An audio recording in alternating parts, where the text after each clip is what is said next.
Hello, hello, et welcome back dans mon podcast. Ça fait super longtemps qu'on s'est pas entretenu ici. Je pense depuis le mois de mai, si je me trompe pas, ou juin. Entre-temps, il s'est passé tellement de choses dans ma vie. Pour ceux qui savent pas, j'ai une deuxième entreprise aussi qui est plus dans l'événementiel. Et donc, j'ai préparé des mariages, dont celui de mon frère. Et voilà, donc c'est pour ça que je me suis absentée. Et bon, j'ai eu aussi l'opportunité de voyager en Algérie pour le mariage de mon cousin. Et donc, je n'ai pas eu l'occasion de revenir sur le podcast. J'ai fait vraiment une pause durant tout l'été pour me reposer, récupérer l'année 2024 et 2025. Et là, I am back officially. Je vous invite, si jamais vous me suivez pas encore sur Instagram, à me trouver sur Instagram, @itlamia, avec AH à la fin et baramba underscore, donc tiré du 8, je crois, en France. De toute façon, vous allez tout avoir les informations dans la barre de description. J'espère que vous allez bien, que vous avez bien profité de votre été. Je sais pas quelle date ni l'heure à laquelle vous voyez ce podcast, si vous êtes sur YouTube ou vous l'écoutez sur Spotify ou iTunes. Mais en ce moment, nous, c'est le 24 septembre, ok? Et la température actuellement, elle est, je crois, autour de 23 degrés, si je me trompe pas. Voilà, là, en ce moment, elle est à 19 ressenti 20, mais la matinée, on a eu de belles températures, il faisait chaud. On se promène toujours en t-shirt. C'est un petit peu notre été indien, si je peux me permettre de dire ça comme ça. Mais enfin bref, c'est pas le sujet du jour, parce que le sujet du jour aujourd'hui, c'est un sujet qui me tient à cœur. C'est concernant la thérapie. Attention, ici, je vais utiliser le terme thérapie dans le sens pas thérapeutique, c'est-à-dire clinicien ou encore au niveau médicale, mais plus dans le sens de bien-être, ok? Donc, comme par exemple, on pourrait dire la musique est une thérapie pour moi ou la gastronomie est une thérapie pour moi, c'est plus dans ce sens-là. Je tenais à mettre ce disclaimer-là parce que je sais que ce terme-là, il est protégé par la loi. Et donc, pour vous préserver et que vous puissiez vraiment avoir le discernement nécessaire par rapport à cet épisode, euh, ça me tenait à cœur d'utiliser ce terme-là dans l'encadrement dans lequel je veux l'employer et dans son contexte et dans sa signification. Et aujourd'hui, principalement, ce que je voulais exposer, c'est le fait que en 2025, la thérapie par la parole, elle ne suffit pas toujours. Et je ne comprends pas comment ça se fait qu'au niveau médical, on n'a pas switché au niveau des études. Quand on va, par exemple, étudier en psycho ou pour devenir thérapeute ou psychothérapeute, comment ça se fait qu'on n'a pas changé les programmes d'éducation et on n'est pas passé à éduquer les gens sur beaucoup plus de la pratique? C'est beaucoup plus du théorique et c'est beaucoup plus basé sur des thérapies qui vont utiliser qu'une partie de notre être, qui est 5% de notre cerveau, qui est la partie cognitive. Donc, la question qui se pose aujourd'hui et la problématique, pardon, et l'enjeu pour moi, c'est qu'aujourd'hui, en 2025, la thérapie pour la parole, ça fait plusieurs années qu'on le dit que ça ne suffit pas et ça ne suffira jamais. Et pourquoi moi, je préfère la thérapie somatique et comment la thérapie somatique, elle a changé ma vie, ça fait maintenant depuis environ 5 ans, depuis 2020. Donc, si tu écoutes ce podcast et que tu te reconnais dedans, et que tu as déjà fait de la thérapie classique, ok? T'as raconté ton histoire je ne sais combien de fois, je ne sais combien de personnes, ok? J'ai récemment une personne qui m'a contacté pour travailler avec moi. 5 ans en thérapie classique par la parole, 120 € par séance, 4 fois par mois. On est proche de 33 000 € et toujours pas de résultat. Littéralement, personnellement, entre mon healing journey, donc mon voyage du healing avec ma mentor et toutes les formations que j'ai faites pour arriver où est-ce que j'en suis pour être trauma informed, j'ai payé l'équivalent d'environ peut-être ce qu'on pourrait dire autour maintenant de peut-être 25 000 à 30 000 dollars canadiens. Parce qu'il faut savoir, l'euro est plus cher que le dollar canadien. Donc 30 000 €, c'est proche du 60 000 dollars. Et 30 000, 25 000 dollars canadiens, on est peut-être proche du 20 000 euros, du 15 000 € en quelque sorte, si je peux me dire ça comme ça, pardon, si je vulgarise la situation en quelque sorte, ok? Et la raison pourquoi je vous en parle, parce que j'ai beaucoup de mes clientes aussi, avant de venir me voir, elles ont fait ce travail-là de thérapie par la parole, elles ont raconté leur histoire à leurs copines, à leurs thérapeutes, à leurs voisins, à la boulangère et je sais pas qui, et elles ont lu tous les livres du monde. Et que moi aussi, j'étais dans cette phase-là où est-ce que J'ai lu tous les livres du monde. Si vous voulez, dans cette chambre, vous allez voir, il y a 10 millions de livres là, il y a des livres là, il y a des livres dans le salon, il y a des livres dans le sous-sol, il y a des livres dans la chambre de mes parents, il y a des livres partout. Sans compter le fait que des journaux, du journaling, j'en ai fait pendant très longtemps. J'ai des journaux là, j'ai des journaux là, j'ai des journaux là par terre, dans une boîte. Donc, c'est pas ça qui manque. Et sans parler aussi du coaching qui est beaucoup plus au niveau cognitif, on est beaucoup plus du côté, comment dire, où est-ce qu'on utilise cette partie-là du cerveau qui réfléchit, qui analyse, etc. Sauf qu'au fond, autant pour moi, dans mon expérience, que celle de mes clientes, quand elles ont testé ces modalités-là, malheureusement, elles sentaient que quelque chose bougeait pas vraiment. Parce que on s'est rendu compte, et moi la première, c'est qu'on comprend beaucoup de choses sur soi, mais on répète quand même toujours les mêmes schémas, et ça, à un moment donné, ça devient épuisant. Si je peux vous donner une image de comment moi je vois la thérapie par la parole pour simplifier, pour que vous puissiez comprendre, parce que je suis très visuelle comme personne, prenez une bouteille de Coca-Cola ou de soda, peu importe, et prenez les Mentos. Vous savez, les bonbons Mentos qu'on met pour rafraîchir notre haleine. En tout cas, that was the point au départ. Et prenez les Mentos et mettez-les dans la bouteille de Coca-Cola, fermez la bouteille et laissez la bouteille se mettre en action.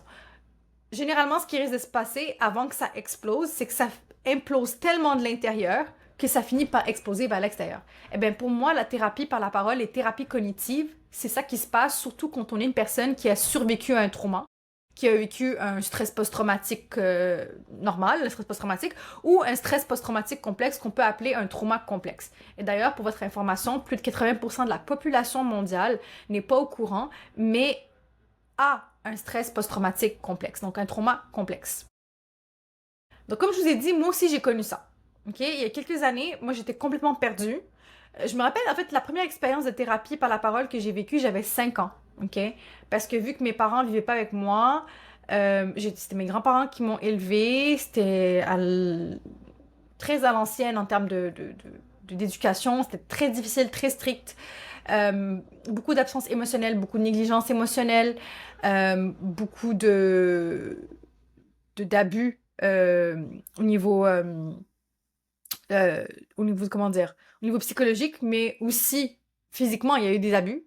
OK, j'ai pas eu juste des fessées, hein, j'ai eu plus que des fessées. J'ai vraiment des coups, quoi. Je vais pas mentir, je dis ça comme ça, mais c'est ça. Aujourd'hui, j'ai passé à autre chose parce que j'ai fait le healing autour de ça. I'm good.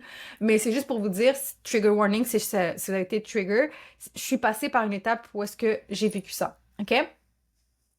So, la première expérience, comme je vous ai dit, j'avais 5 ans, puis je suis partie parler avec cette dame-là. Elle m'a tellement énervée, le fait qu'elle m'a fait parler toute ma vie, puis finalement, j'ai vu que rien changeait, que à chaque fois que je venais dans son bureau, je venais faire des bêtises. Parce que je voulais attirer l'attention autrement. Parce que je comprenais pas pourquoi je viens parler de ma vie à une femme que je ne connais pas. Donc, la pauvre, son café a dû s'envoler sur toutes ses notes. J'ai déjà pris du sel qu'elle avait mis dans un coin pour qu'elle puisse manger. Je l'ai mis dans son eau. Jusqu'à temps qu'elle s'est fatiguée de moi. Elle a dit à ma tante, je veux plus la revoir. OK? I was that kid. OK? Et les expériences d'autres que j'ai eues en thérapie par la parole avant l'âge adulte, c'était durant l'adolescence. J'ai vécu un traumatisme à l'âge de 15 ans. Je me suis sentie vraiment ashamed, très honteuse. J'ai eu personne qui m'a aidée, personne qui m'a accueillie, personne qui m'a écoutée, qui a écouté ma version des faits. Que l'année scolaire qui en est suivie après l'été où est-ce que j'ai vécu ce traumatisme, j'ai passé mon temps à vouloir aller chez la psychologue et la psychologue, elle me disait, mais Lamia, je sais pas qu'est-ce que je peux faire pour toi. T'es tellement au courant de ce qui se passe, tu comprends tellement bien ta problématique là, que je sais pas quoi dire. Donc, elle a juste dû arrêter les séances pendant que j'ai passé l'année au complet à être dépressive et mon système nerveux était complètement en figement fonctionnel. On va dire les choses telles qu'elles sont. OK? Voilà. Et après, à l'âge adulte, quand je suis revenue de France, il y a eu la COVID, etc. On m'a conseillé, suite à un accident que j'ai vécu, donc il y a une voiture qui m'a heurtée, qui est partie. Et ça l'a malheureusement réveillé un stress post-traumatique qui, plus tard, s'est avéré en diagnostic de stress post-traumatique complexe. On m'a orientée vers une psychologue pour parler. Oh my God, que j'ai détesté mon expérience parce que j'en ai rien à foutre. Excusez-moi l'expression de comment je parle, j'en ai rien à foutre de raconter mon histoire, ça aide à rien. Et à force de la raconter, je me détestais encore plus, OK? Par rapport à mon passé, par rapport à mon enfance, par rapport à mes difficultés, etc. Parce que moi, pour comparer à d'autres personnes, j'ai pas vécu un éveil spirituel dans ce domaine du développement personnel. Moi, toute mon histoire de développement personnel a commencé par le fait que j'ai détesté être une femme. Je rejetais ma féminité.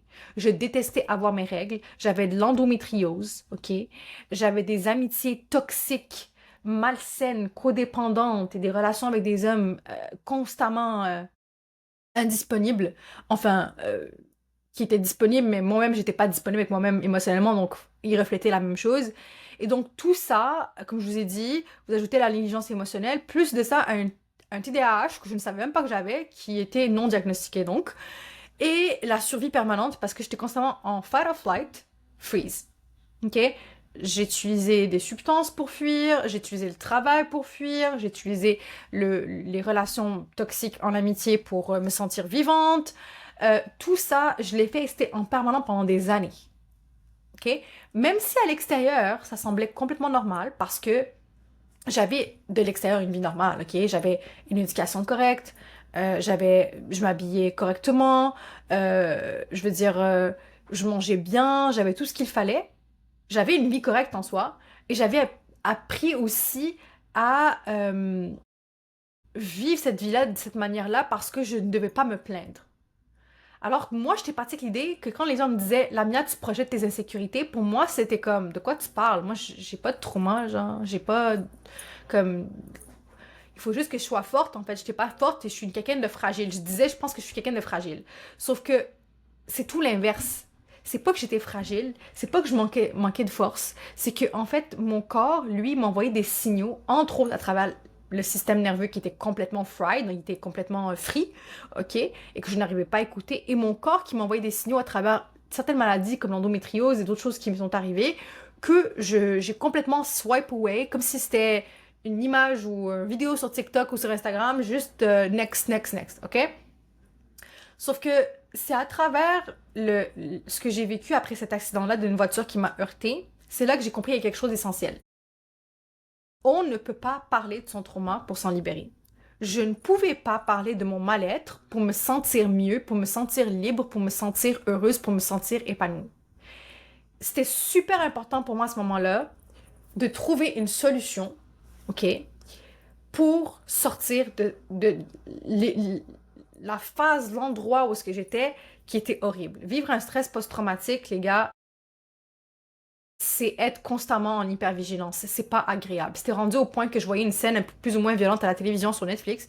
Tout va bien, mon environnement est sain, en train de boire mon petit thé, mon petit café, et je sursautais et je croyais que j'étais vraiment de retour dans mes traumatismes de l'enfance, dans des situations avec une amitié toxique qui est arrivée à me frapper, en fait. Il y avait de la violence envers moi et d'autres choses qui me sont arrivées en termes de flashback, OK? Pas que des flashbacks parce qu'il y a eu des sueurs froides, il y a eu des cris, des pleurs, bref, je me suis évanouie, des crises d'angoisse, des crises de panique, etc., etc. C'est à ce moment-là que j'ai compris que j'ai comme, no way.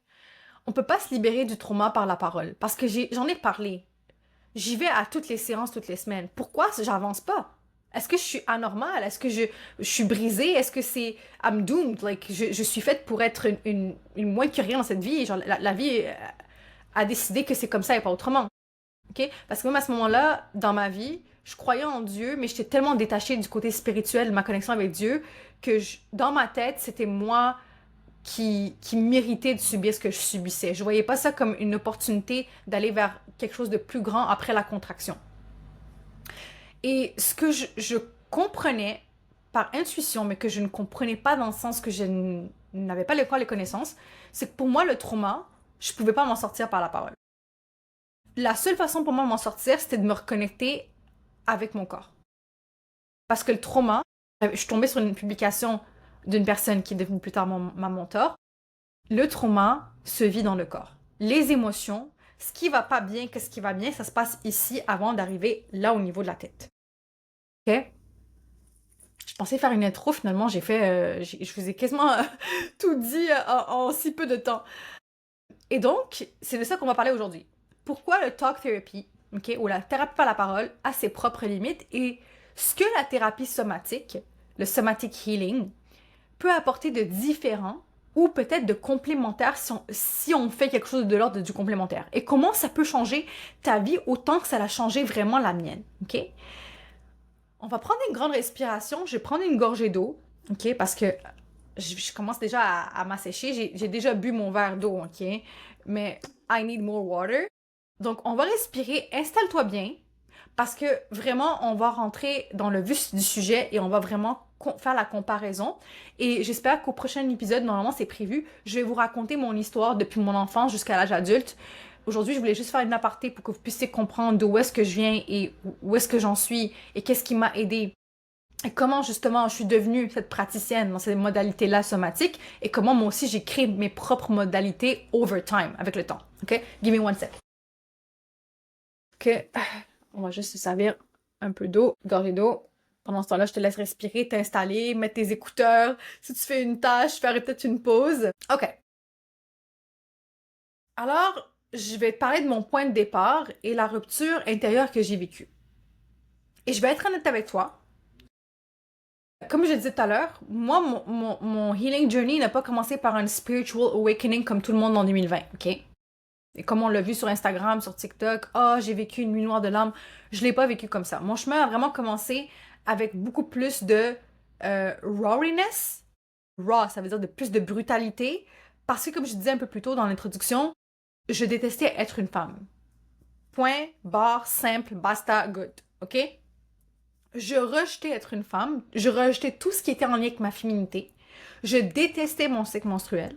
OK? Pour moi, ça, c'était une malédiction. Aujourd'hui, je vis mon cycle menstruel avec tellement de joie, ça n'a rien à voir.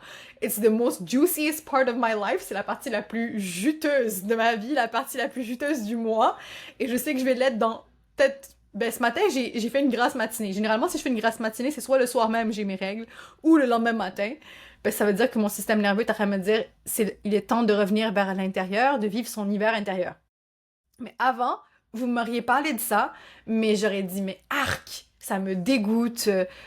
Une femme, c'est être faible, c'est trop émotif, c'est compliqué, je veux rien savoir de tout ça, etc., etc. Ça aurait été des paroles que j'aurais pu porter sur la femme et sur moi-même, et j'avais parfois des expressions et des mots sur moi qui étaient vraiment de l'ordre de la méchanceté parce que je ne savais pas comment me parler autrement. Et parce qu'aussi, au niveau des amitiés, mes relations amicales entre femmes étaient dans la codépendance et dans la toxicité, que pour moi, une femme, ça n'a jamais été sain. Même si j'ai vu ma mère, ma grand-mère être des exemples sains, et entre elles, les femmes de ma famille, elles sont vraiment, vraiment comme communautaires, là, elles se tiennent vraiment la main entre elles. Pour moi, non. Ça, c'était de l'ordre de bullshit. OK? Pour moi, être une femme, c'était une bullshit. Et dans mes relations amoureuses, comme je disais un peu plus tôt, j'attirais souvent des personnes qui correspondaient, qui étaient en congruence avec le fait que j'étais complètement dissociée, déconnectée de ma propre féminité et de mes propres émotions. Je sais pas si tu vois le tableau un peu là, je cherchais la sécurité là où je pouvais jamais la trouver. Au lieu d'aller la chercher à l'intérieur de moi, j'ai été à l'extérieur, puis à l'extérieur, en fait, il reflétait juste ce qui n'allait pas à l'intérieur de moi. Et comme je disais un peu plus tôt, et pour couronner tout ça, j'avais grandi dans de la négligence émotionnelle. Pas de grande violence en soi, mais il y avait quand même de la violence, comme je vous ai dit, au niveau psychologique, au niveau physique, OK? Et c'est aussi ce manque subtil, en fait, et constant qui me faisait croire, en fait, que mes émotions ne comptaient pas vraiment, que qui j'étais ne comptait pas vraiment. Donc, c'est pour ça que plus tard, adulte, bien évidemment, j'étais déconnectée de mes émotions, j'étais indisponible, d'accord? Et j'allais chercher des personnes qui me répondaient de la même façon. Et comme je le disais un peu plus tôt, c'est que j'ai été récemment diagnostiquée en TDAH, mais plus jeune, je n'ai pas eu ce diagnostic, même si mes profs au primaire ici au Canada le pensaient, mes collègues au travail le pensaient. Ils savaient parce que j'étais hyperactive, puis j'avais des ups and downs parfois, puis mes downs étaient vraiment semblables à de la dépression, mais c'était pas de la dépression, puis mes ups étaient vraiment semblables à la limite de quelqu'un qui consomme du speed, là, comme drogue, mais c'était pas le cas. Ma façon quand j'étais à l'école, quand je faisais mes travaux et tout ça, c'était trop chaotique. Ma vie était chaotique, c'était impossible de réguler la situation. C'était too much. Et c'est pour ça que je me suis retournée vers des substances parce que c'est ça qui m'aidait un petit plus ou moins à être calme. OK? Et enfin bref, tout ça faisait en sorte que j'étais dans un schéma, quelque sorte, de quelqu'un qui ça se voit, qui vit une forme de stress post-traumatique complexe, mais qui ne le savait pas. Et comme je disais un peu plus tôt, de l'extérieur, tout semblait parfait. Je vous assure, au travail, j'étais vue comme la performeuse, celle qui était vraiment bonne dans ce qu'elle faisait. J'étais vue par mes collègues comme une personne forte, indépendante. Mais le monde ne savait pas. À l'inverse, quand j'arrivais chez moi, je m'effondrais. Puis des journées où est-ce que je pleurais, je passais le week-end à pleurer.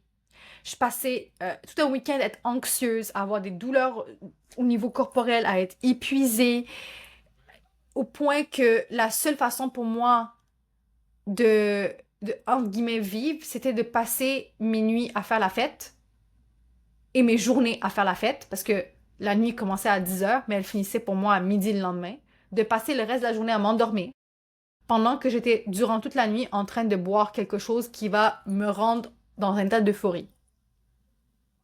Pour retirer cette anxiété-là, pour retirer cet épuisement-là.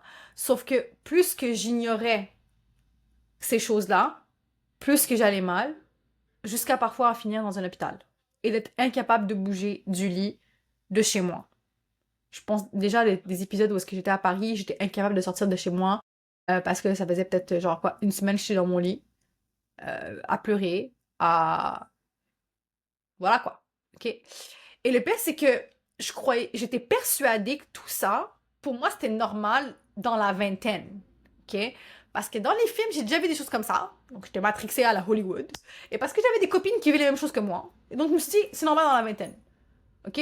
Je croyais que, en fait, j'avais pas de trauma. En fait, c'était juste, voilà, quoi. Ça faisait partie de la vie de tous les jours, de la mienne, quoi. Et surtout, je n'avais pas le droit de me plaindre. J'avais pas le droit de dire que j'avais mal. Et quand je le faisais, ce qui m'arrivait, c'est que je rentrais dans le rabbit hole, dans le trou là, où est-ce que je rentrais dans la victimisation. Si vous n'avez pas encore écouté mon épisode sur la victimisation, vous devez absolument l'écouter parce que là-dedans, vous allez comprendre de quoi je parle. Okay? Ce cycle-là, je suis sûre que certains d'entre vous qui sont en trentaine aujourd'hui, qui ont vécu ça dans la vingtaine, vous allez pouvoir vous reconnaître dans quoi je parle. Okay? Et ce que je vivais pour moi, là, tout ce que je vivais, c'était pas un manque de volonté. OK? Parce que c'est pas de la volonté que je manquais. Parce que c'est ce que je disais à la psychologue après j'ai vécu mon accident de voiture. Je disais, mais moi, je veux faire ça, mais j'arrive pas. Et je comprenais pas pourquoi que même si j'allais tout le temps vers elle, je voyais pas de changement. Puis plus tard, j'ai compris, en fait, c'était mon corps qui portait les poids de toutes mes blessures. Et c'est là que la première fissure, la première effet d'ouverture, de brisure est apparu dans ma vie. Parce que je ne pouvais plus fonctionner comme ça. J'en avais marre de fonctionner comme ça. J'étais complètement coupée de moi. J'étais coupée de mon corps. J'étais coupée de ma féminité. Et cette rupture-là intérieure m'a forcée à aller chercher une autre voie que de constamment parler de mon problème. J'en avais marre d'en parler. Basically. OK? Plus que j'en parlais, comme je disais tout à l'heure, plus que je me détestais. Donc, évidemment,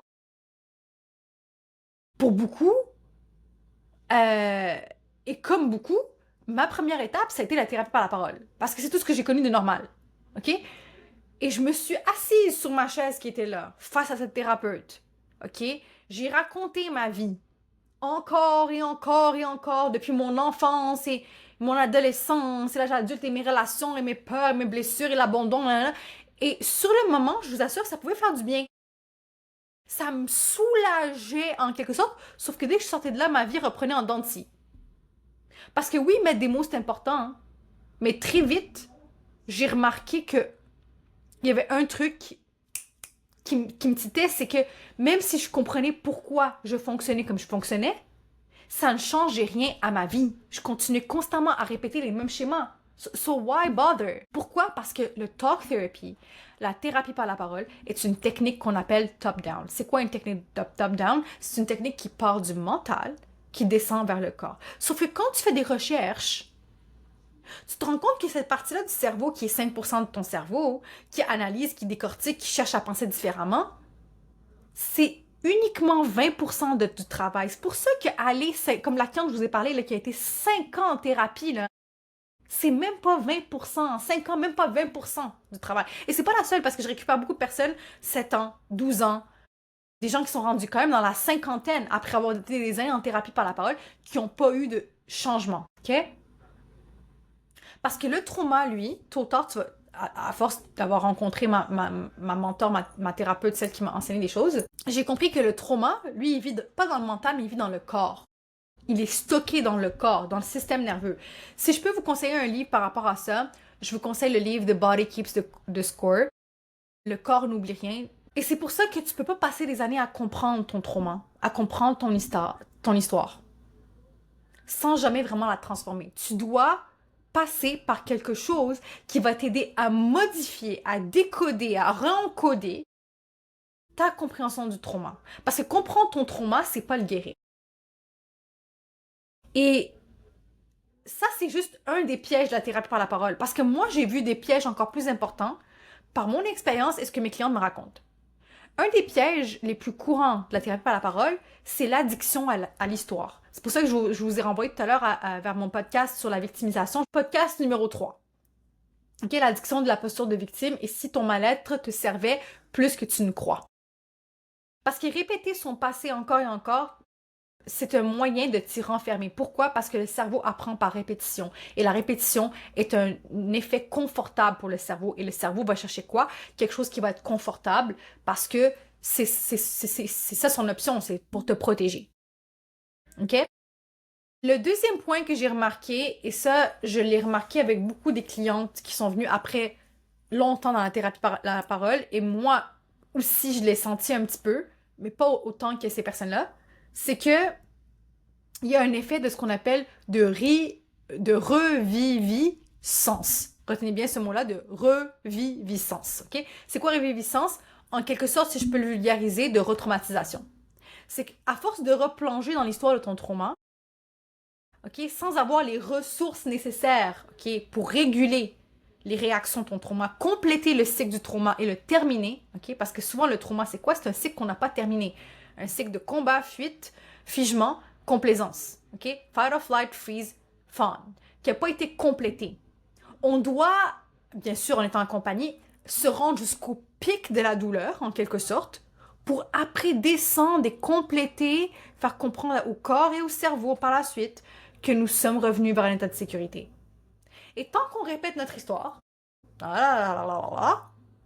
en fait, on est en train de revivre l'histoire. Et inconsciemment, on parle à notre inconscient à force de la répéter. Et comme le cerveau, il a un biais qui s'appelle le biais de recognition, donc tout ce qu'on se raconte, il va trouver un moyen, une situation, un moment où est-ce qu'il va prouver en 3 dimensions, dans la vraie vie, le même schéma que tu as raconté pendant des heures en thérapie, sur le divan rouge ou peu importe où est-ce que tu étais assise ou couchée, ce qui s'est passé, il va aller chercher confirmation à l'extérieur dans le monde 3-dimensionnel. Ça, c'est le deuxième point que pour moi, c'est la limite au niveau de la thérapie de la parole et que ça peut vraiment faire mal aux personnes, surtout quand on est un survivant du trauma, surtout d'un trauma complexe, par exemple. Et le troisième point, c'est la honte.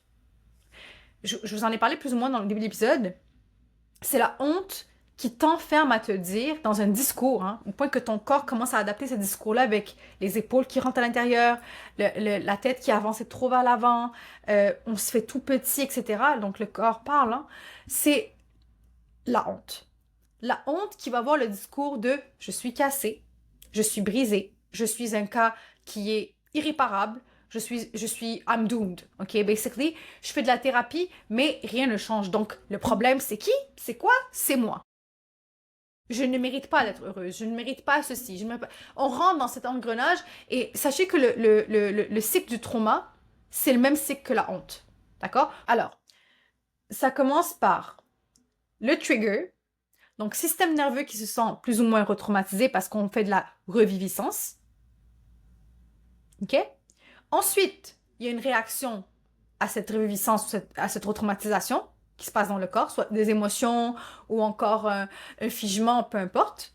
D'accord? Qui va plus tard se transformer en ce qu'on appelle un mécanisme de défense ou de l'évitement pour pouvoir s'en protéger. Et qui va nous mener dans une illusion de tout va bien. Et là, on repart, trigger, système nerveux qui va être traumatisé, donc reviviscence. Ensuite, réaction au stress. Hein? Combat, fuite, figement, complaisance. Ah, finalement, tout va bien. Moi, là on va utiliser par exemple, des substances. Ah, on va utiliser le perfectionnisme. Ah, on va utiliser... Vous voyez ce que je veux dire? Ensuite, l'illusion que tout va bien, déclencheur, et on repart. OK? c'est vraiment un serpent qui se mord la queue puis on n'en finit plus. Et moi, je l'ai vécu ça. OK? J'étais dans ce cercle infernal. OK? Parce que je parlais de mes blessures, c'est pas le problème. Le problème, c'est que je les libérais pas. Il n'y avait pas de libération au niveau il n'y a rien qui sortait à part par la bouche. On utilise un organe avec un autre qui réfléchit, qui analyse, qui... Ça n'allait pas. Ça nous garde coincés. Ça nous donne l'impression qu'on est coincé puis qu'on bouge pas, en fait. D'accord? Et l'impression d'être coincé, ben ça fait mal parce que ça nous revoit encore au fait que je suis le problème. I'm the problem. OK? Je ne suis pas normal. Je suis anormal. Et c'est là que j'ai commencé à chercher d'autres voies. Puis comme je vous ai dit, je suis tombée sur le post de ma mentor. J'ai commencé à la suivre. Elle avait un programme d'ouvert dans... Ça, c'était pendant que je suivais ma formation en PNL. En février 2021. Ma formation PNL, j'ai terminé en mai 2021. Et j'ai commencé à faire l'expérience avec elle dans son groupe de coaching.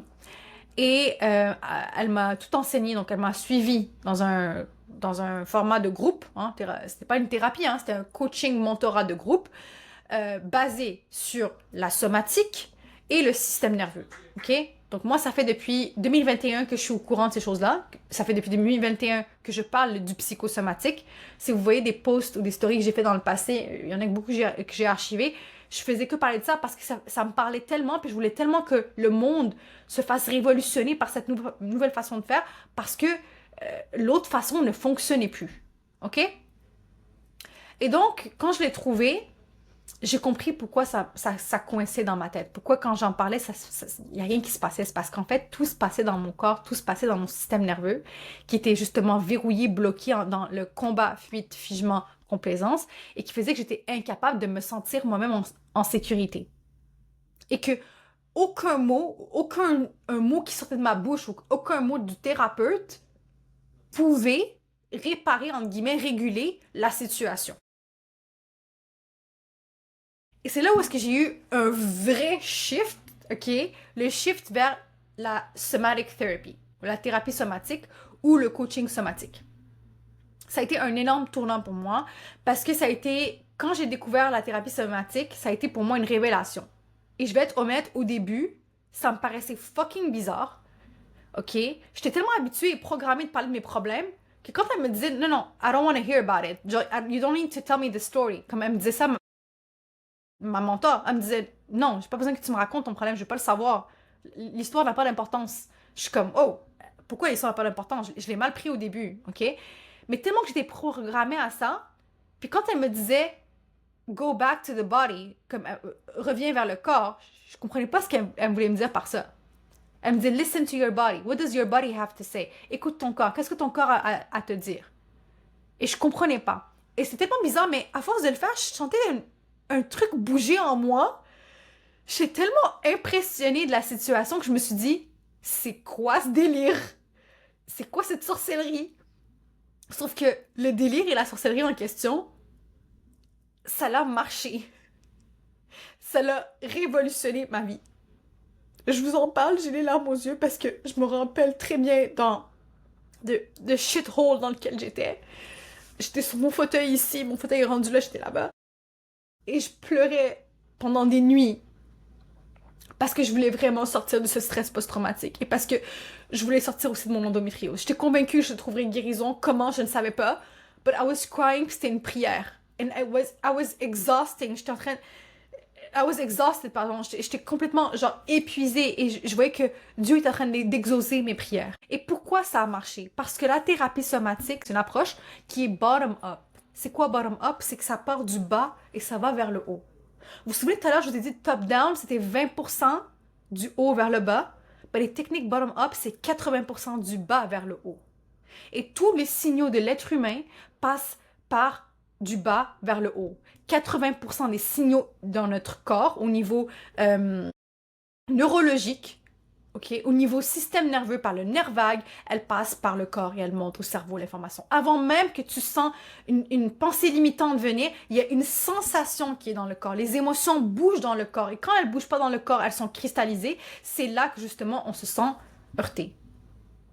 Et au lieu de commencer par la tête, à aborder tout ce qui se passait dans ma tête, on a commencé par le corps.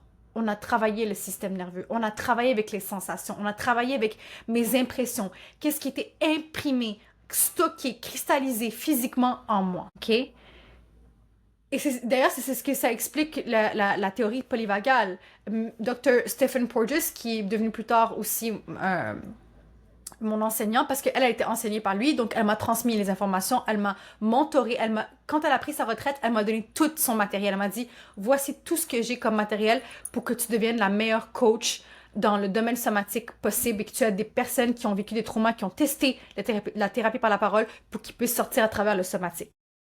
Et elle m'a répété cette phrase-là plusieurs fois. Elle me disait, Lamia, in order to heal, you need to feel. Lamia, pour guérir, tu dois ressentir. Et Dr. Stephen Porges, dans la formation par rapport à tout ce qui était la théorie polyvagale, il nous disait The story follows the state. Ça veut dire en anglais, l'histoire suit l'état. En gros, ton histoire intérieure va dépendre uniquement de l'état de ton corps. Pourquoi? Parce que quand il y a eu trauma, ça s'est passé dans ton corps. Il y a quelque chose en toi qui s'est figé. Et si ton corps est figé dans le stress, dans la peur, dans la menace, ton mental invente une histoire qui va correspondre à ça et à force de la répéter en thérapie par la parole, tu ne t'en sors pas. Mais si ton corps retrouve une sécurité par rapport au récit intérieur, les choses vont changer. Pourquoi? Parce que tu changes la perception, tu re-encodes, tu reprogrammes ton corps, ton système nerveux à une nouvelle réalité. Tu passes de la perception vers la perspective. Puis il y a eu aussi tout ce travail que j'ai fait avec ma mentor à travers ce qu'on appelle le système des parts intérieures. La modalité, pour être spécifique, quand on va chercher la connaissance, quand on va se former, c'est ce qu'on appelle la modalité IFS, Internal Family System Therapy, qui a étroitement un lien avec le somatique, parce que ça fait partie du somatique, et qui a un lien étroitement lié avec le système nerveux.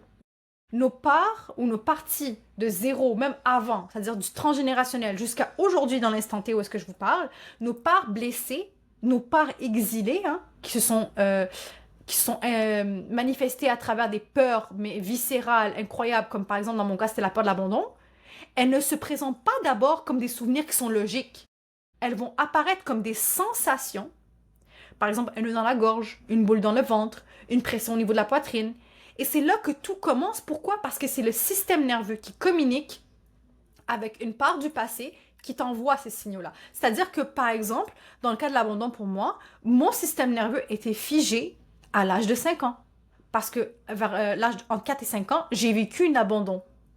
Il y a eu une histoire d'abandon. Sauf que je l'ai raconté tellement de fois, cette histoire-là, j'ai pas vu de changement, mais le jour où j'ai pu travailler cette part-là, c'est là que my life changed tremendously.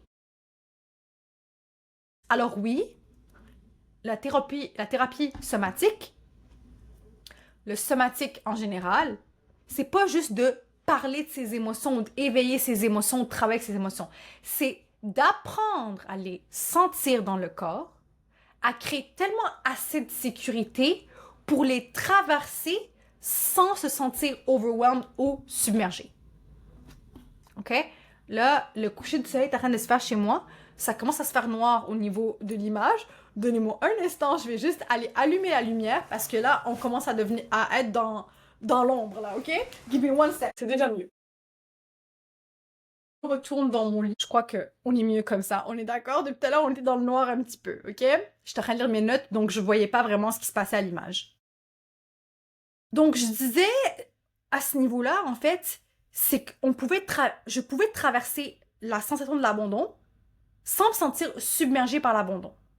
Ça veut pas dire que pendant que je faisais le somatique, l'expérience somatique, parce que c'est une expérience. By the way, le somatique, j'aurais beau vous l'expliquer, tant que vous l'avez pas expérimenté, vous ne pouvez pas comprendre de quoi je parle.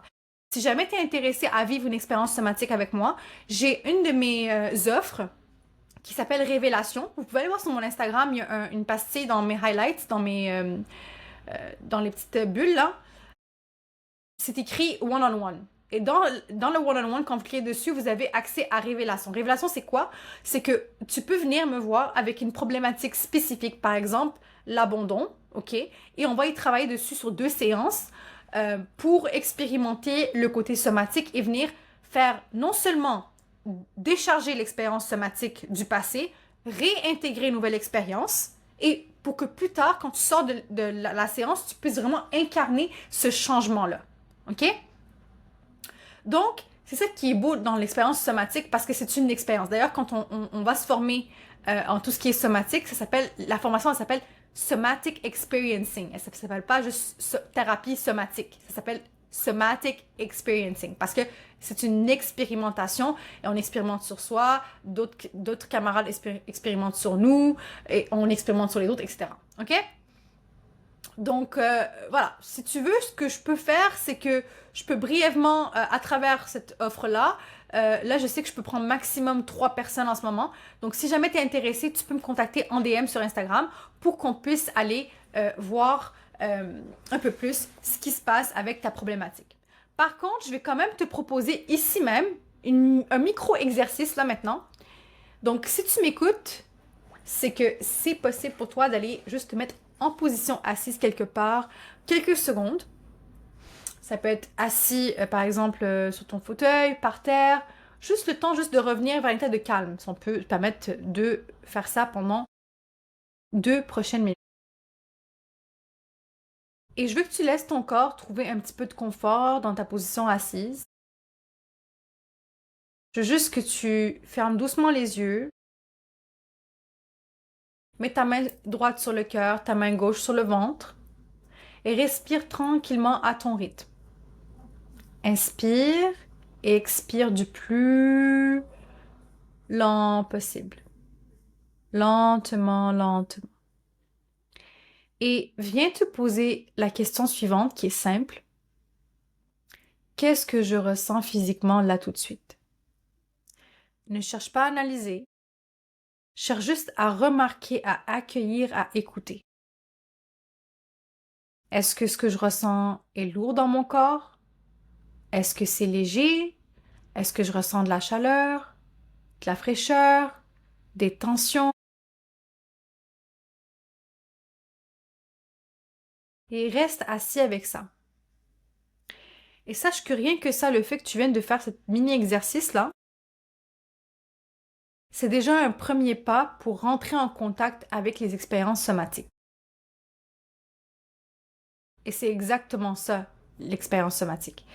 C'est pas dans l'idée de tout relâcher ou tu dois tout relâcher. D'ailleurs, dans une expérience somatique, tu n'es obligé de rien faire. OK? C'est pas du spectaculaire non plus parce qu'il y a beaucoup de personnes qui pensent ah c'est du spectaculaire comme on fait sur Instagram avec des exercices bizarres et on doit pleurer, etc. C'est pas nécessairement ça. OK?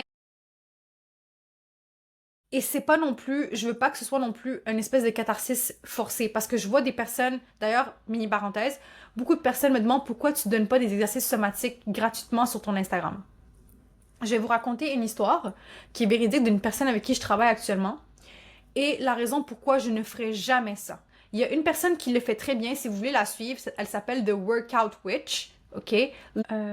Liz Tenuto, elle fait vraiment tout ce qui est exercice somatique. Elle en fait tout le temps sur TikTok et sur Instagram, ok? C'est gratuit, vous pouvez aller sur son feed, vous allez en trouver, il y en a plein, ok?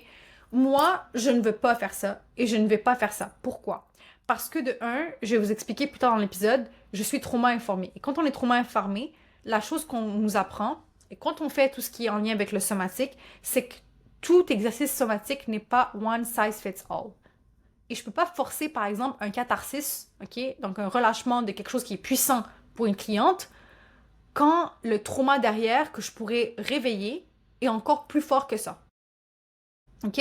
Et l'expérience dont je vous parle par rapport à la cliente avec qui je travaille actuellement, c'est que il y a quelques mois, elle m'a contactée. D'ailleurs, j'avais même fait une vidéo sur TikTok sur le sujet parce que j'étais vraiment extrêmement vénère. J'étais vraiment fâchée. OK? C'est que elle a été voir une coach qui s'est soi-disant proclamée coach somatique.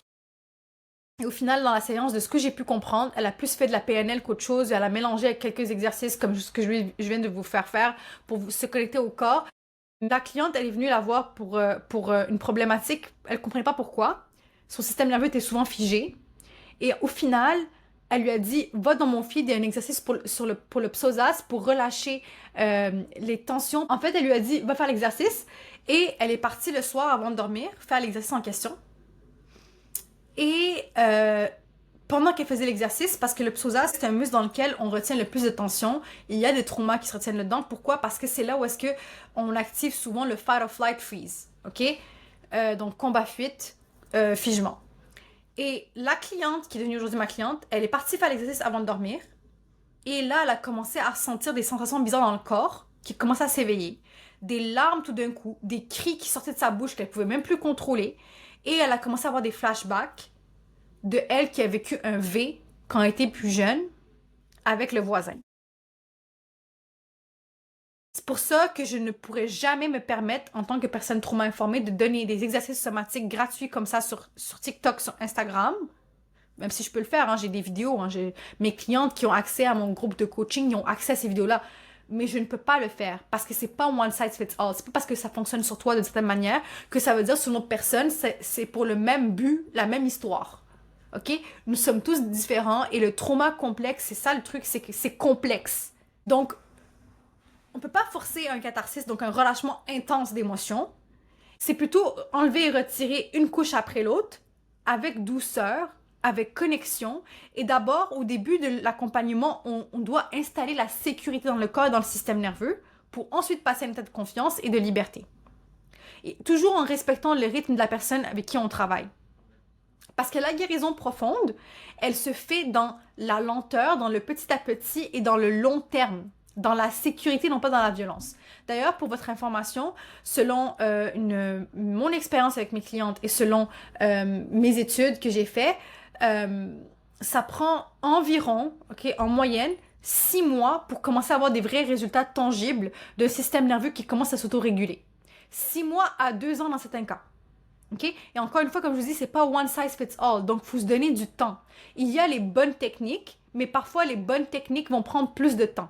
Et parfois, les bonnes techniques, ça peut être différemment d'une personne à une autre. Ça peut prendre une journée, une semaine, 24 heures, puis ça change pour la personne. OK? Parce que ça m'est arrivé de faire des modalités avec une cliente et une autre cliente qui ont le même vécu par rapport à un trauma, mais il y a une qui a fini par intégrer le tout en 24 heures, l'autre, ça lui a pris 2 semaines.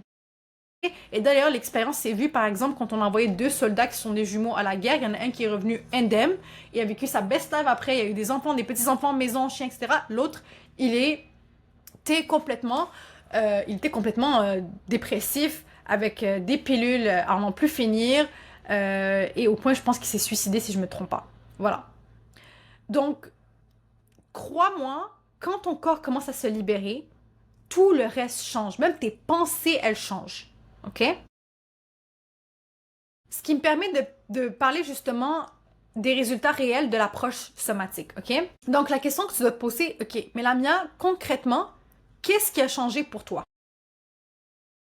Je vais être honnête, tout. Absolument tout. Parce que grâce à la thérapie somatique, grâce aux modalités somatiques, j'ai pu reconstruire déjà une relation beaucoup plus intime avec ma féminité.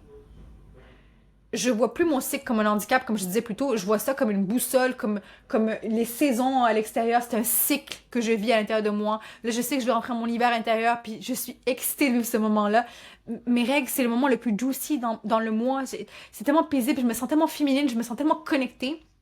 Et j'ai arrêté clairement de me sentir en guerre contre mon propre corps et moi-même, et j'ai appris à m'écouter, à écouter mon corps, au lieu de me forcer à vivre une expérience à travers la parole.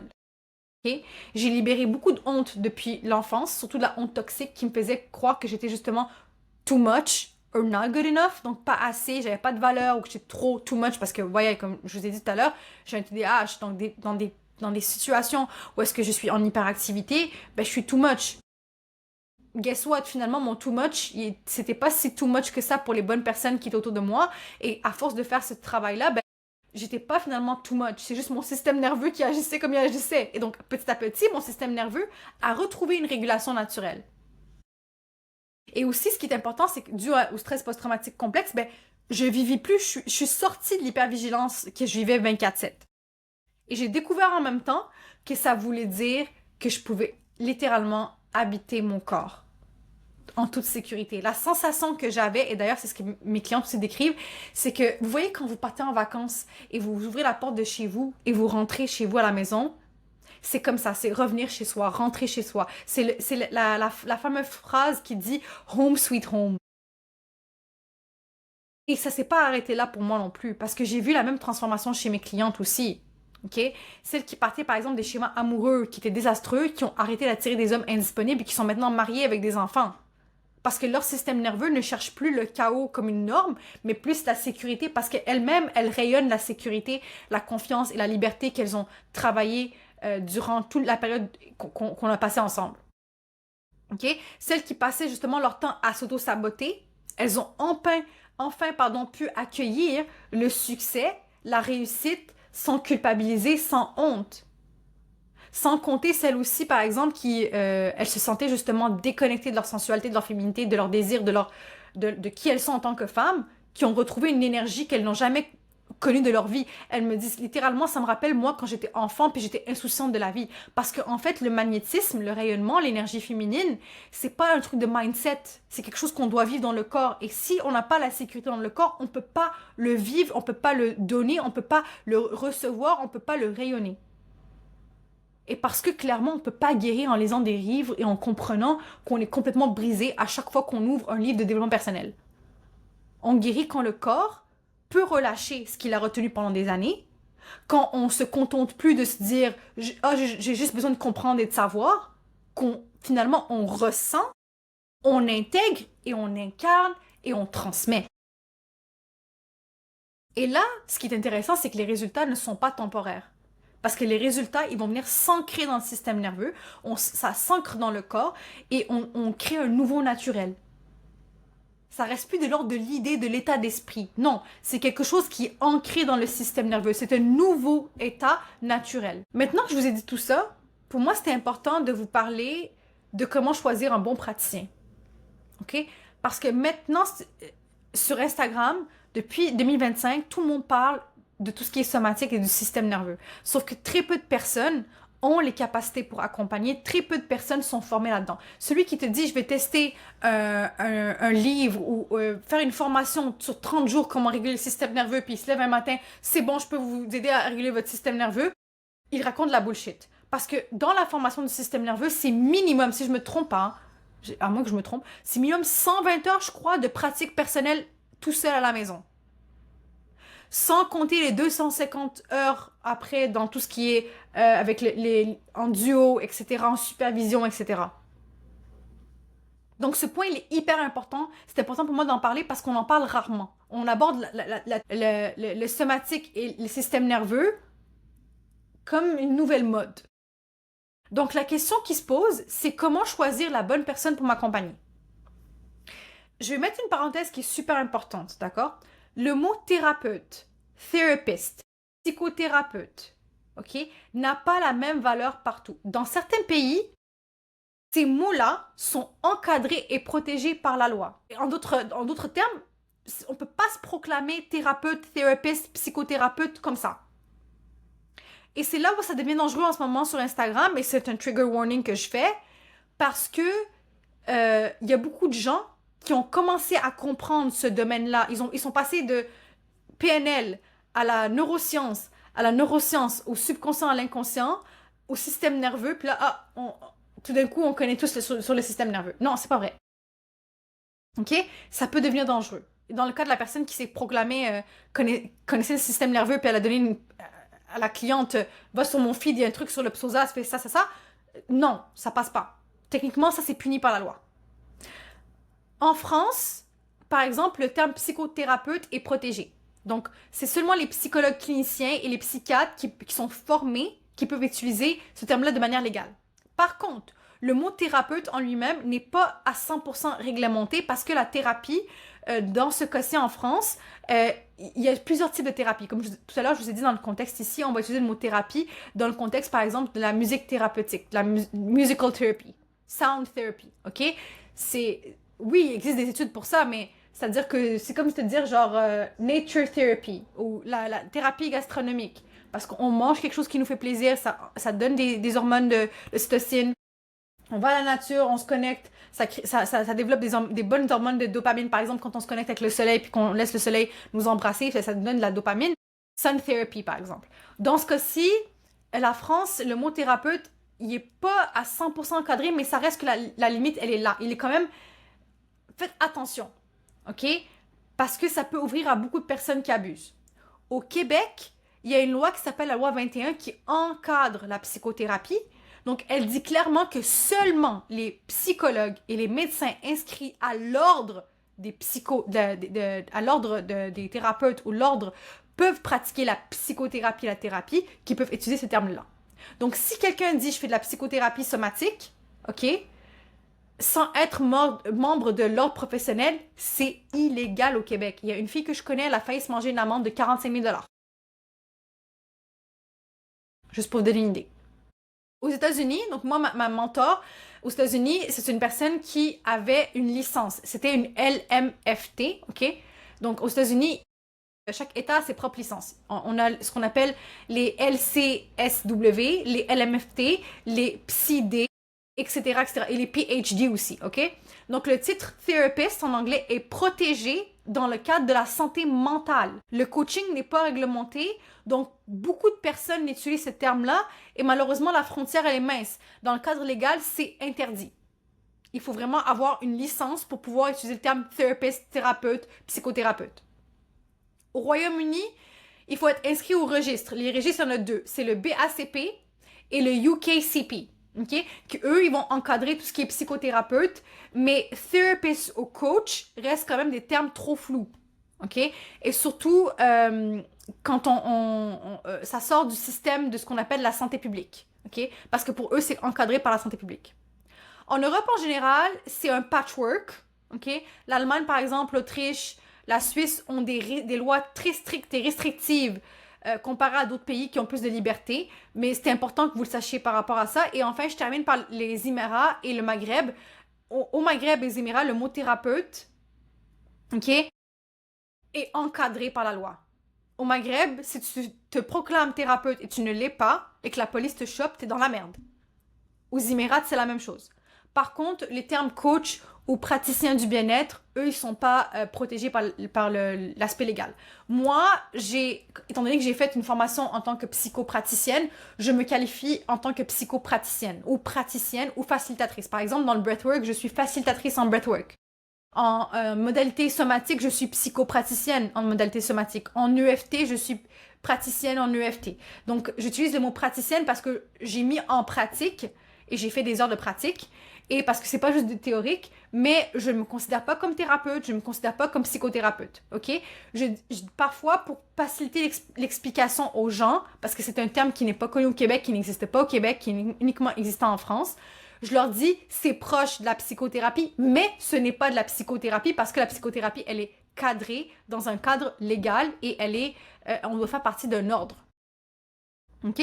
Le mot coach, il n'y a pas de réglementation. Le mot mentor n'a pas de réglementation. Praticien en bien-être n'a pas de réglementation. OK?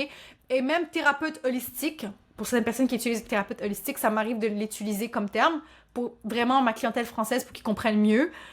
C'est pas encadré par la loi. Au Québec, ça reste quand même mince. OK?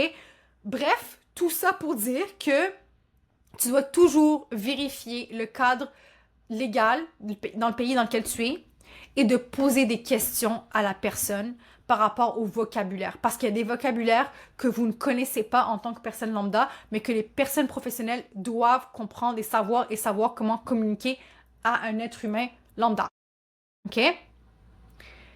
Maintenant, au-delà des lois, il y a un critère qui est essentiel, c'est quand on parle de trauma, c'est d'être trauma-informed. Moi, je suis trauma-informée. Okay? D'ailleurs, je rêve un jour de me réveiller dans un monde où tout le monde est trauma-informé. Le dentiste, le psychiatre, le pharmacien, la boulangère, tout le monde est trauma-informé. Pourquoi je vous dis ça? Parce que quand j'ai vécu ma période de stress post-traumatique complexe et en même temps, j'étais en train d'avoir des symptômes de mon TDAH qui sont augmentés puis j'allais vers le diagnostic, je suis partie une fois chez mon dentiste. D'ailleurs, je n'y vais plus chez elle. Je préfère aller en France payer 48 €, 75 $ canadiens, sans remboursement par la sécurité sociale, parce que je n'ai plus la sécurité sociale en France, que de ici payer avec mon assurance 115 $ et avoir un remboursement pour aller chez la personne qui est à côté de chez moi, qui est ma dentiste. Pourquoi? Parce que beaucoup de personnes qui vivent des dépressions ou qui ont un stress post-traumatique complexe ou qui ont un TDAH vont souvent oublier des trucs d'hygiène de la vie de tous les jours, comme par exemple se brosser les dents. Il est arrivé à une époque où moi, j'arrivais même pas à me lever du lit pour aller me brosser les dents. Et malheureusement, je devais absolument aller chez le dentiste parce que c'était mon rendez-vous qui était arrivé à terme. Il fallait faire une vérification et faire un détartrage. Et je suis arrivée au moment du détartrage. La personne qui a pris soin de me laver, nettoyer les dents, me détartrer les dents, elle m'a dit que littéralement, j'étais sale. Que c'est incroyable d'avoir des dents comme ça, alors que c'était même pas si grave. Parce qu'il y a même pas un an, ou un an et demi, j'étais chez eux en train de me faire mon détartrage dentaire. Et j'étais tellement pas bien, j'ai failli crier sur elle. Tout ce que j'ai pu sortir, c'était des larmes. Et je lui ai dit, madame, juste pour votre information avant qu'on quitte, parce que c'était vers la fin, je vous rappelle, peut-être que vous le savez pas, mais juste pour rappel, il y a des personnes qui vivent des choses difficiles. On est en plein milieu de la COVID, OK? On est isolé et moi, je suis diagnostiquée stress post-traumatique complexe. Et la dernière chose qui m'importe dans ma vie, c'est d'aller me brosser les dents en ce moment. Puis elle était comme, non, non, non, mais c'est pas vrai, l'hygiène est importante. Je dis, mais c'est pas un besoin primaire de sécurité pour moi en ce moment. Et j'ai pleuré, je pleurais, je pleurais. Puis je suis comme, la prochaine fois, là, faites attention à ce que vous dites parce que vous savez pas le poids que ça peut porter sur la personne qui est en face de vous, assise à cette chaise-là, pendant que vous leur lavez leurs dents. OK? Ferme la parenthèse.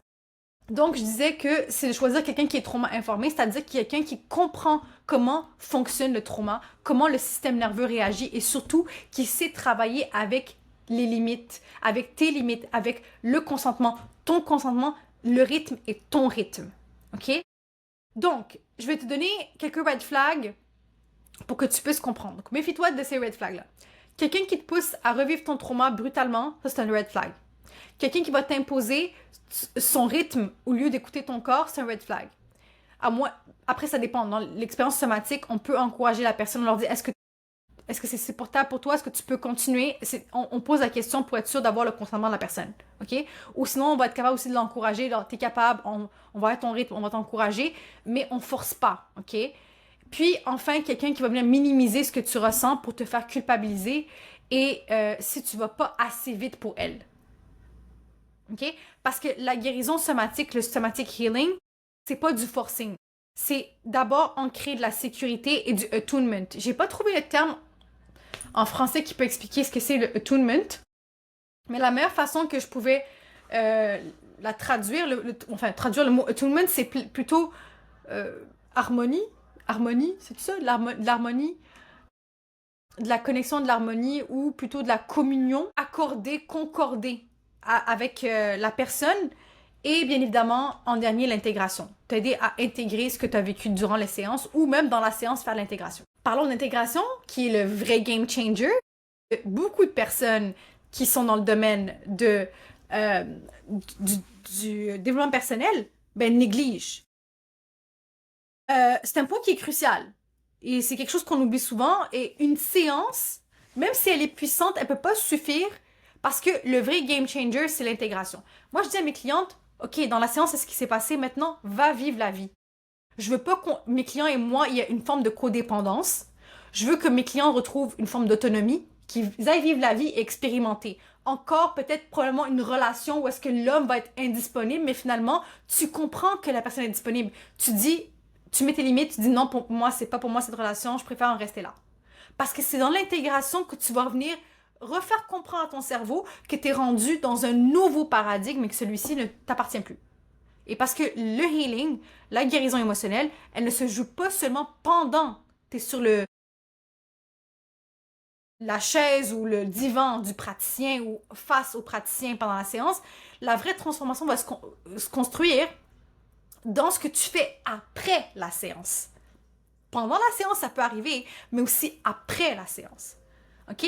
Parce que si ton système nerveux retrouve de la sécurité pendant la séance, mais qu'à l'extérieur, tu continues à jouer tes anciens patterns, à répondre à ton ex toxique, à dire oui à tout, par peur de décevoir, à t'épuiser, à vouloir tout le temps tout contrôler, alors ton corps n'a malheureusement pas pu consolider la nouvelle information pour en faire une intégration. L'intégration, c'est quand que toi, tu commences à incarner les choses dans ta vie quotidienne. Ce que tu as ressenti pendant le travail somatique, c'est une chose, mais dans la vie quotidienne, ça va venir créer du renforcement. Et ça peut être aussi, par exemple, aussi simple hein, que prendre une pause au lieu de forcer quelque chose. OK? Par exemple, tu es en train de travailler, tu as plein de choses à faire en même temps, dire oh, attends, wow, faudrait peut-être que je ralentis là. Faudrait que je prenne une pause. Ça peut être par exemple ta copine qui t'appelle, elle a besoin d'aide et tu lui dis non sans culpabiliser. Ça peut être le fait de t'autoriser à recevoir un compliment sans te sentir bloqué ou recevoir de l'aide sans à sentir peut-être que c'est égoïste, peut-être que c'est machin, peut-être que c'est truc, ok? Sortir de ce overthinking-là. Et en fait, ça peut être aussi, par exemple, choisir des relations où ton système nerveux se sent en sécurité puis que tu coupes tes amitiés qui ne te servent plus parce que tu tournes constamment avec elles dans la victimisation. Ok? Plutôt que de retourner dans quelque chose de familier, tu coupes, comme dirait un de mes amis, on coupe la mienne, on coupe, ok? On s'arrête là. Et on revient vers quelque chose qui est un nouveau type de sécurité. Et ça, c'est un apprentissage. Parce que ton système nerveux a peut-être passé des années, voire 15 ans, 20 ans, 45 ans, à croire, par exemple, que l'amour, c'est de la douleur. Que la survie, ça va être de l'hypervigilance. Que avoir de la valeur, c'est à travers le sacrifice de devenir une sauveuse. Mais l'intégration, c'est ce moment-là exact pour rééduquer ton corps à recevoir les informations autrement, à accueillir le calme, le soutien, le plaisir, etc., sans être déclenché à l'intérieur. OK? Sans être trigger. Peut-être que tu vas te faire trigger, tu vas, ah, attends, ça m'appartient plus. Ça appartient à mon passé. Je réagis parce que ça, c'est quelque chose que je connais, mais genre, je veux plus de ça. OK? Donc, tu te reprogrammes au fur et à mesure. En gros, en fait, la séance en thérapie, elle ouvre la porte à un nouveau paradigme, à une nouvelle réalité, à un nouveau corps qui vit de nouvelles expériences, parce que c'est, comme je vous ai dit, c'est une expérience. Et l'intégration, c'est toi qui vas dehors, qui vas dans la vie de tous les jours, et qui choisit de marcher dans cette nouvelle pièce, dans ce nouvel environnement, dans ce nouveau paradigme. Et c'est ça qui rend justement ta transformation encore plus durable, parce qu'une fois que tu arrives dans l'intégration, tu vas commencer à faire ce qu'on appelle de l'autorégulation. Parce qu'en séance, on fait de la co-régulation. Mon système nerveux et ton système nerveux communiquent. Moi, je suis dans un état de calme, je t'accueille, on vit l'expérience ensemble. Ça te met dans un état de confiance, de sécurité. Hein? Parce que le trauma est né dans une relation, mais il se guérit aussi dans la relation. C'est pour ça que je vous disais tout à l'heure dans le attunement, dans une forme d'harmonie. Et quand je dis harmonie, je parle aussi de unicité intérieure, de wholeness, comme on dit en anglais. OK? Et une fois qu'on a réussi à co-réguler, parce que le but, c'est pas d'être dépendant de la co-régulation, dans ce cas-là, on rentre encore dans la codépendance. Ça veut dire qu'on n'a rien fait finalement. Il faut recommencer, OK? Mais cette co-régulation nous permet d'aller dans la vie de tous les jours et de doucement, petit à petit, commencer à s'auto-réguler et construire une plus grande résilience, élargir son système nerveux en termes de tolérance, hein, ce qu'on appelle la fenêtre de tolérance. Avant, peut-être qu'elle était comme ça. Tous nos triggers, maintenant, elle est rendue comme ça. Et là, tranquillement, après l'intégration et l'incarnation, on va rentrer dans l'expansion et dans l'alignement. D'accord? J'arrive à terme de ce que j'avais à dire. On arrive à la conclusion de ce podcast. Je sais pas combien de temps que j'ai fait parce que j'ai plus regardé mes notes qu'autre chose. On est rendu à 1h12. Il y aura des moments où je vais devoir couper, ça c'est sûr. Mais je pense que, voilà. Si je peux résumer le tout, c'est que la thérapie par la parole, elle a sa place. Elle peut aider à mettre des mots. Elle peut aider à comprendre. Sauf qu'elle reste limitée. Parce que le trauma, il se vit pas dans la tête, il se vit dans le corps. Il s'inscrit dans le corps. The body keeps the score. Hein? Et la thérapie somatique, elle va se contenter pas de parler au trauma ou de parler du trauma.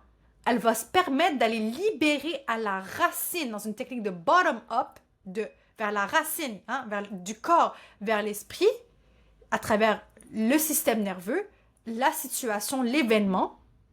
Et c'est là que ça fait toute la différence. Ce que je veux que tu retiennes de ce podcast, c'est que tu n'as pas besoin de plus d'informations. Moi, quand je suis arrivée face à ma mentor, j'ai lu tous les livres possibles que je pouvais lire. OK? Puis, quand elle m'a dit, bon, on va se mettre à la pratique, à l'exercice, j'ai dit, elle voulait m'expliquer, je dis, je veux pas le savoir, je veux juste guérir, je veux juste m'en débarrasser, je veux juste passer à autre chose, j'en peux plus, j'en ai marre. OK? Donc, t'as pas besoin de plus d'informations. Et même avec mes clientes, quand elles commencent avec moi les thérapies somatiques, je leur explique pas trop. Je leur dis pas trop ce qu'on va faire. Je leur dis brièvement parce que je veux qu'elles puissent se laisser et s'adonner à vivre à l'expérience qui va venir avec. T'as pas besoin d'un énième livre, une énième vidéo sur YouTube ou podcast sur Spotify ou d'une énième explication logique du pourquoi, du comment, du machin truc qui est arrivé que maintenant t'as par exemple, je sais pas moi, du perfectionnisme. T'as besoin de vivre l'expérience pour libérer ce qui te sert plus et rentrer dans une nouvelle réalité. T'as besoin d'une transformation incarnée et intégrée, de sentir dans ton corps ce que veut dire et ce que c'est la sécurité, de ressentir dans chacune de tes cellules le droit d'être présente, d'être là, d'être aimé, d'être en paix, de vivre ce sentiment de paix. Et quand tu commences à guérir émotionnellement à ce niveau-là, tout change complètement de 0 à 100. Parce que tu n'as plus besoin de te forcer. Tu n'as plus besoin de penser positif. Tu n'as plus besoin de lutter contre toi-même. Tu n'as plus besoin de penser que le temps fera les choses. Tu vas commencer à respirer. Même ta respiration, elle va être différente. Ta façon de parler va être différente. Ta façon de réfléchir et d'approcher les choses va être différente. Tu attires les choses vers toi différemment parce que ton système nerveux devient ton meilleur allié au lieu d'être ton pire ennemi parce qu'il te protégeait. Donc, s'il te plaît, si tu te reconnais dans cet épisode et que vraiment ça a été une espèce d'épiphanie, s'il te plaît, partage-le avec une amie, partage-le avec tes copines, partage-le avec ta mère, avec toutes les personnes qui en ont besoin et puis qui ont passé des années en thérapie par la parole à croire qu'ils sont cassés, à lire des livres, à croire qu'ils sont le problème, qui ont emmagasiné de la honte dans leur corps parce qu'ils ont juste appris à survivre avec ce qu'ils ont. Ils n'ont pas pu réapprendre à vivre une nouvelle expérience et à se souvenir de qui ils sont en ouvrant la porte pour rentrer chez eux. Et je termine ce podcast en te disant merci pour le temps que tu as pris aujourd'hui avec moi parce que je sais que c'est un long podcast. Je comprends que c'est quand même du temps de ta vie de tous les jours que je prends et je te félicite d'avoir pris ce temps-là aussi pour toi. Donc, encore une fois, merci. Et n'oublie pas de partager ce podcast, de me laisser des commentaires, de me mettre un 5 stars sur iTunes, sur Spotify, de m'écrire un message sur YouTube parce que je sais que beaucoup d'entre vous, vous regardez la version vidéo sur YouTube et vous aimez vraiment trouver de l'information sur YouTube et d'aller écouter des podcasts sur YouTube. Donc, s'il vous plaît, faites-moi un retour parce que j'adore vous lire et aussi c'est que ça me permet aussi d'améliorer ce podcast pour qu'il soit à l'image de ce que vous avez besoin. Et rappelle-toi d'une chose, le vrai emotional healing, la guérison émotionnelle, elle ne se parle pas. Elle se vit, elle s'incarne, elle s'intègre.